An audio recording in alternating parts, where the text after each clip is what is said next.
there's different procedures that may need to happen in between, like ICSI that I talked about, right? We might have to do some things with the sperm.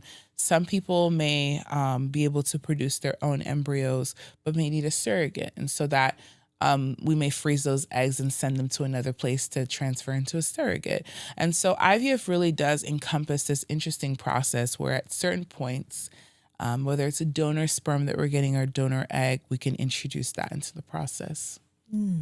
So you mentioned the IUI cost is about $500 to $1,000 per cycle. What does IVF look like here in the States? It depends on where you live, but where we're seeing is the average cost, no matter where you live. And the thing that costs the most amount of money people don't know is actually the medications. So for a full cycle, including retrieval and transfer, for most folks, it's going to cost anywhere between $28,000 to $35,000 a cycle. Stop. Yeah. And so most people will need to do multiple retrieval cycles, by the way. And so imagine if you retrieve and you only retrieve one or two, and then they don't make it through the blastocyst stage. Got to go back, do all those meds again. So it's very common folks will do a couple of retrieval cycles. It's also common that some folks may have to do a few transfer cycles, right? So it adds up. I have seen people have to take second mortgages out to afford this process. Oh my goodness. Absolutely. Me and my partner are exploring IVF. Nice. And we've decided to do it internationally. I just have this thing about doctors over here where it's just like I hear you. yes. So we found a place in Spain, and Nice. it's like $10,000 a cycle. Oh yeah. There are guarantees.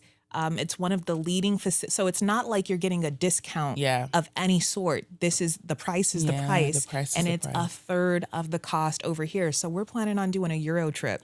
I encourage a lot of couples to consider medical tourism when they're trying to conceive. There are some really good countries that are knocking out of the park that can do a couple of things differently here than we can do in the United States. Did you want to name a few of those countries for the people that are watching? If you have the Yes, means, I mean, yes. if you don't got $30,000 a pop, Yeah, which is it's pretty high. That's Yeah. a really tough. Not a lot of people even have $10,000 saved. Talk less No. of $30,000 to do one cycle.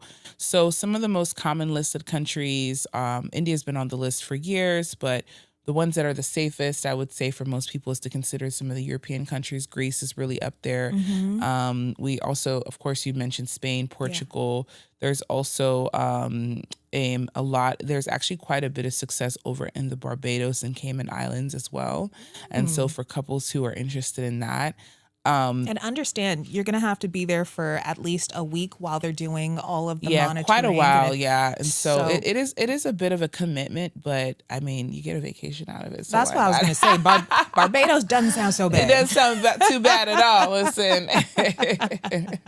And so what would you say to a couple that is facing with you breaking down everything, as human as you tried to make it feel, it still probably feels like a lot. It is a lot. Even as we're explaining it, it's a lot. It's a very challenging process. And I recognize and empathize with a lot of couples who feel hesitant about the process, who feel like, do we really have to do all of this, right?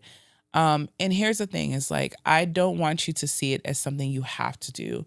I want you to see that this is another tool that I have available to me to be able to achieve this dream of being able to have my own family, right? Some people are going to need different tools to get to different places, right?